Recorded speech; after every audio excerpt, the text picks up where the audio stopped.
I'm going to read More Alarms at Night, Chapter 5 of My Life and Hard Times by James Thurber. James Grover Thurber, born 1894, died 1961. My Life and Hard Times was first published in 1933. This material is okay to be listened to by children. Chapter 5. More Alarms at Night. One of the incidents that I always think of, first, when I cast back over my youth, is what happened the night that my father threatened to get Buck. This, as you will see, is not precisely a fair or accurate description of what actually occurred, but it is the way in which I and the other members of my family invariably allude to the occasion. We were living at the time in an old house at 77 Lexington Avenue in Columbus, Ohio. In the early years of the 19th century, Columbus won out as state capital by only one vote over Lancaster, and ever since then has had the hallucination that it is being followed. A curious municipal state of mind, which affects in some way or other all those who live there. Columbus is a town in which almost anything is likely to happen, and in which almost everything has. My father was sleeping in the front room on the second floor, next to that of my brother Roy, who was then about 16. Father was usually in bed by 9:30 and up again by 10:30 to protest bitterly against a Victrola record we three boys were in the habit of playing over and over, namely, No News or What Killed the Dog, a recitation by Nat Wills. The record had been played so many times that its grooves were deeply cut, and the needle often kept revolving in the same groove, repeating over and over the same words. Thus, ate some burnt horseflesh, ate some burnt horseflesh, ate some burnt horseflesh. It was this reiteration that generally got Father out of bed. On the night in question, however, we had all gone to bed about the same time, without much fuss. Roy, as a matter of fact, had been in bed all day with a kind of mild fever. It wasn't severe enough to cause delirium, and my brother was the last person in the world to give way to delirium. Nevertheless, he had warned Father, when Father went to bed, that he might become delirious.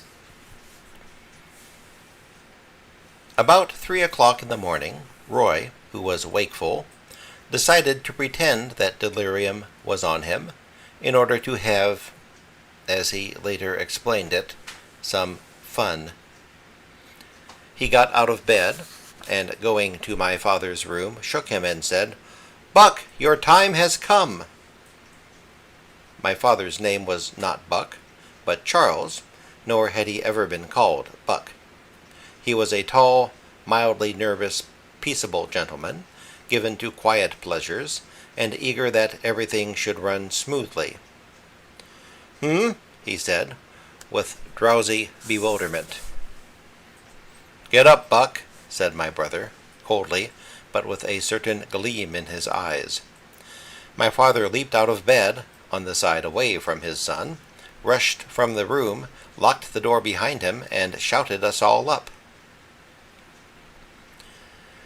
We were naturally enough reluctant to believe that Roy, who was quiet and self-contained, had threatened his father with any such abracadabra as Father said he had. My older brother Herman went back to bed without any comment. "You've had a bad dream," my mother said. This vexed my father. "I tell you, he called me Buck and told me my time had come," he said. We went to the door of his room, unlocked it, and tiptoed through it to Roy's room. Roy lay in his bed, breathing easily, as if he were fast asleep. It was apparent at a glance that he did not have a high fever. My mother gave my father a look. "I tell you he did," whispered Father.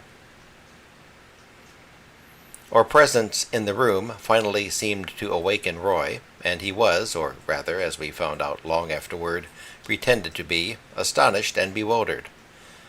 "What's the matter?" he asked. "Nothing," said my mother. "Just your father had a nightmare." "I did not have a nightmare," said father slowly and firmly. He wore an old-fashioned side-slit nightgown, which looked rather odd on his tall, spare figure. The situation, before we let it drop and everybody went back to bed again, became, as such situations in our family usually did, rather more complicated than ironed out. Roy demanded to know what had happened, and my mother told him, in considerably garbled fashion, what father had told her. At this a light dawned in Roy's eyes. "Dad's got it backward," he said. Then he explained that he had heard father get out of bed and had called to him. "I'll handle this," his father had answered. "Buck is downstairs." "Who is this Buck?" my mother demanded of father. "I don't know any Buck, and I never have said that," father contended, irritably. None of us, except Roy, of course, believed him. "You had a dream," mother said. "People have these dreams." "I did not have a dream," father said. He was pretty well nettled by this time, and he stood in front of a bureau mirror, brushing his hair with a pair of military brushes. It always seemed to calm father to brush his hair. My mother declared that it was a sin and a shame for a grown man to wake up a sick boy simply because he, the grown man, father, had got on his back and had a bad dream. My father, as a matter of fact, had been known to have nightmares, usually about Lillian Russell and President Cleveland, who chased him. We argued the thing for perhaps another half-hour, after which mother made father sleep in her room. "You're all safe now, boys," she said, firmly, as she shut her door. I could hear father grumbling for a long time, with an occasional monosyllable of doubt from mother. It was some 6 months after this that father went through a similar experience with me. He was at that time sleeping in the room next to mine. I had been trying all afternoon in vain to think of the name Perth Amboy.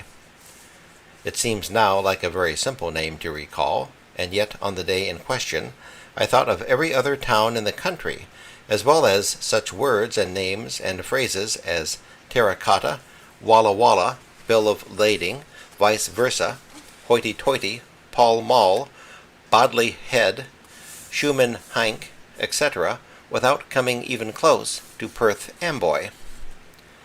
I suppose terracotta was the closest I came, although it was not very close.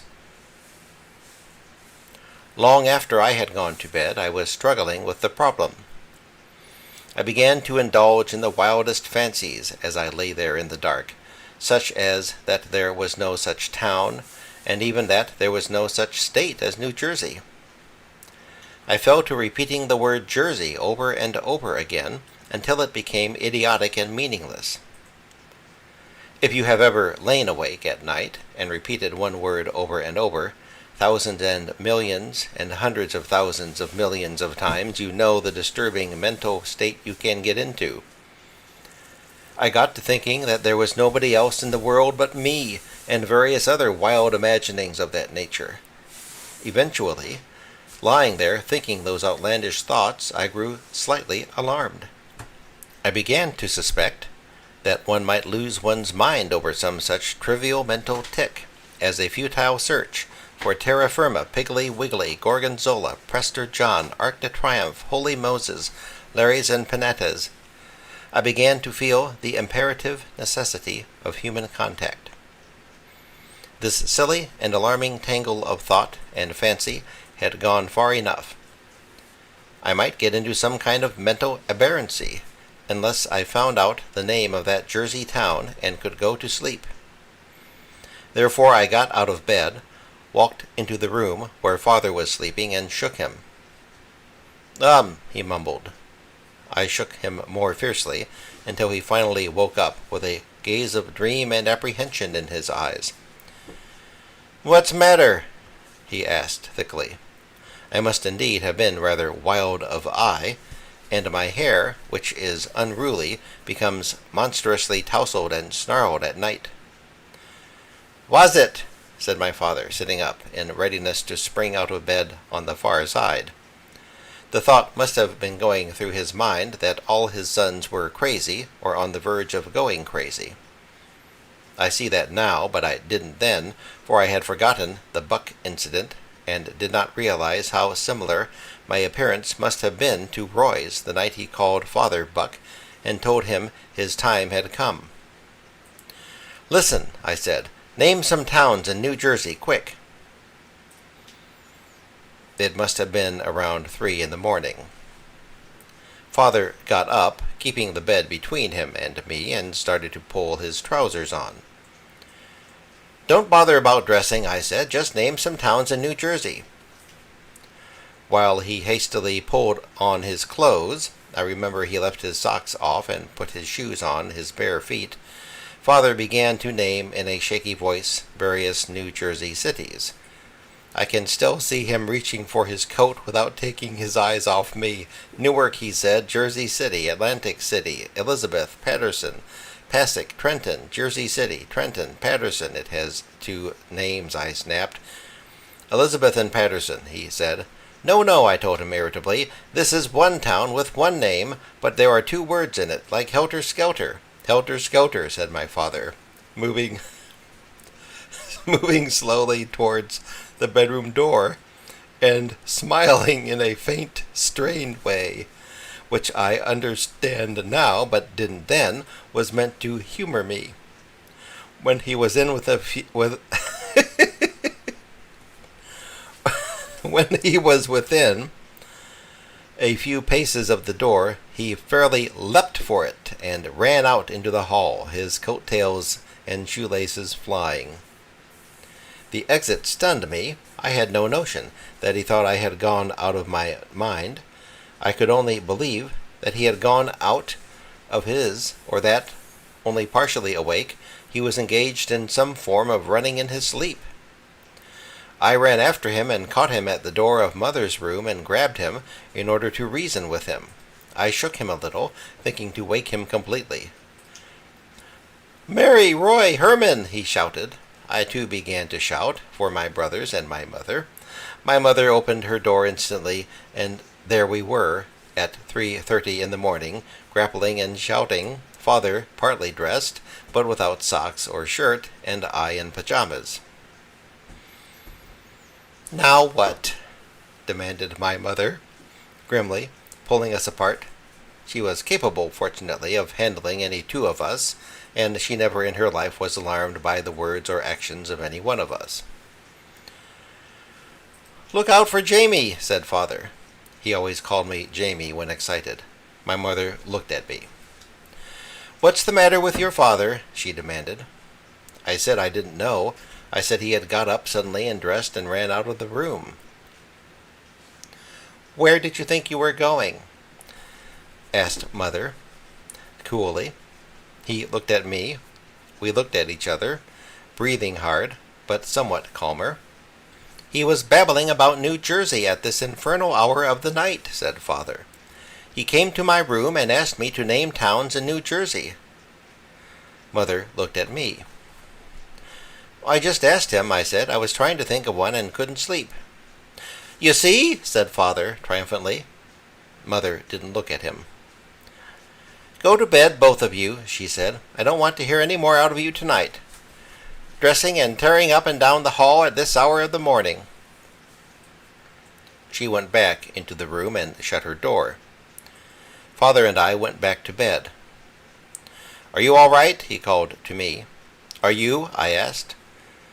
"Well, good night," he said. "Good night," I said. Mother would not let the rest of us discuss the affair next morning at breakfast. Herman asked what the hell had been the matter. "We'll go on to something more elevating," said Mother.